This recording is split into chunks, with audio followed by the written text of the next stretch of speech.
আপনার অ্যাড বা পোস্ট মানুষ 3 সেকেন্ডে স্কিপ করে দেয়। জানেন কেন? 80% মার্কেটার প্রথমেই তাদের নাম এবং পরিচয় দিয়ে কন্টেন্ট শুরু করেন। এটা একটা ভুল। যদি প্রথম 3 সেকেন্ডে অডিয়েন্সের প্রবলেম এবং তাদের কাজের কথা নিয়ে ভিডিও স্টার্টিং করা হয়, তাহলে প্রত্যেকটা অডিয়েন্স ওই ভিডিওতে একটু হলেও থেমে যায়। দেন তার ভিডিওটা যদি অবশ্যই ভালো হয়, তবে অডিয়েন্স পুরো ভিডিওটাই কন্টিনিউ করে। তাই আপনিও যদি আপনার ভিডিও শুরুতে আপনার নাম, ঠিকানা, পরিচয় দিয়ে শুরু করুন, আজকেই ওটা চেঞ্জ করে ক্লায়েন্টের প্রবলেম সলিউশন গুলো নিয়ে ভিডিও স্টার্ট করুন।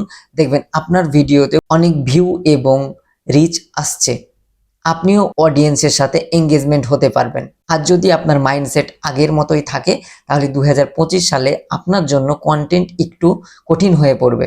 তাই প্রথম 3 সেকেন্ডে আপনি ভ্যালুয়েবল কন্টেন্ট অ্যাড করুন, যেন আপনার কন্টেন্ট দেখে মানুষ ভিডিওটি পুরোটা দেখার জন্য আগ্রহী হয়। ধন্যবাদ।